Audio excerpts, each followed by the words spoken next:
of France for their statement, and I now give the floor to the representative of Sierra Leone. Thank you, Madam President. Colleagues, we meet in a period of deep uncertainty for the Middle East. We have warned, cautioned, and called for restraint. But with Lebanon rocked and shocked by indiscriminate communication devices explosion, we fear that we are at the cusp of the dreaded regional escalation, if not in it already. Sierra Leone shares the UN Secretary General's deep alarm and urge that all concerned actors exercise maximum restraint to avert any further escalation. Colleagues, we also meet at a time of great hope and the effective response by the General Assembly to the advisory opinion of the International Court of Justice of 19th July 2024 on the legal consequences arising for the policies and practices of Israel in the occupied Palestinian territory, including East Jerusalem, and with the overwhelming vote to adopt the resolution that demands that Israel, and I quote, brings to an end without delay its unlawful presence in the occupied Palestinian territory. The action of the General Assembly and the International Court of Justice advisory opinion do have bearing on our meeting today, and I therefore thank our briefers, Special Coordinator Mr. Tor Wennesland, and Ms. Helen Clark, Member of Elders and former Prime Minister of New Zealand, for their comprehensive and instructive briefings. Resolution 2334 underpins the relevance of international law and the Charter of the United Nations as it examines some of the fundamental causes of the decades-long Israel-Palestine conflict. The prolonged nature of the conflict partly stems from the problems of settlement, annexations, and blockades, and their destabilizing effect on the Palestinian people and their institutions. The painful realities resulting from the illegal settlement policies of Israel are evident in the lives of the Palestinians, whose basic freedoms and associated human rights are suppressed daily. In the Gaza Strip, the escalation of violence since the 7th October 2023 attack by Hamas on Israel civilians and the Israeli military response since then has had a huge humanitarian impact on the civilian population.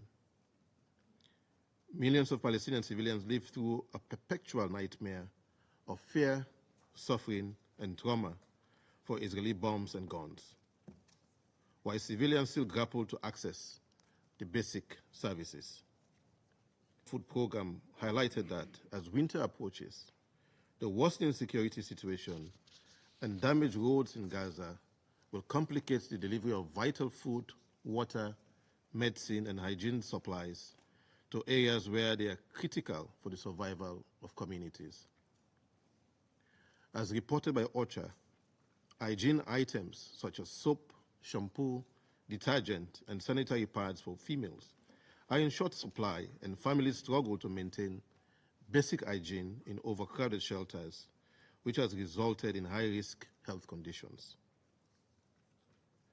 The pattern of repeated evacuation orders and closures of crossing points for aid delivery continues to hamper humanitarian efforts and discourage humanitarian personnel, who also have to deal with the very real fear of being attacked and killed by IDF weapons. Further, we remain deeply concerned about the situation in the West Bank, including East Jerusalem, where about 674 Palestinians, including 150 children, as confirmed by UNICEF, have been killed between the 7th October 2023 and 9th September 2024.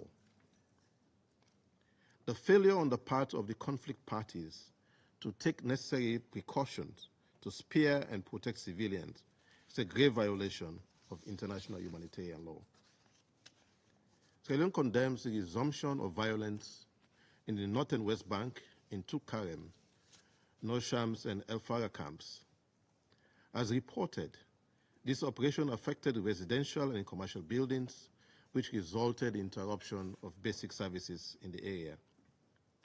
Such reports of increased self-violence, annexation, demolition, and displacement are all contrary to the provision of Resolutions 2334, which stresses the cessation of all settlement activities and calls for immediate steps to prevent all acts of violence against civilians, as well as acts of provocations and destruction. The International Court of Justice, in its 19th July 2024 advisory opinion, importantly noted that since 1967, Israel's settlement policy has continued in the West Bank and East Jerusalem. And before the removal of Israel's settlement from the Gaza Strip in 2005, Israel's settlement policy carried out in the Gaza Strip were not substantially different from the policy that continues in the West Bank and East Jerusalem today.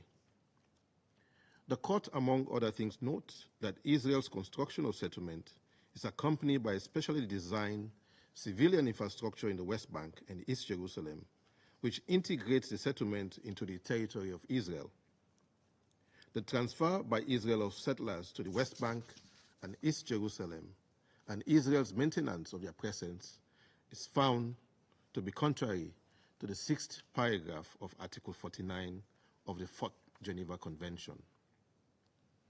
Accordingly, and as noted by Special Coordinator Tom Wennesland, the ICJ is of the opinion that the State of Israel is under an obligation to cease immediately all new settlement activities and to evacuate all settlers from the occupied Palestinian territory. In view of Security Council Resolution 2334 and this Council's mandate, the Security Council now stands in judgment of the member states of the United Nations and the international community as a whole. As the member of the Elders and former Prime Minister, Ms. Clark, asked, how will the UN Security Council respond?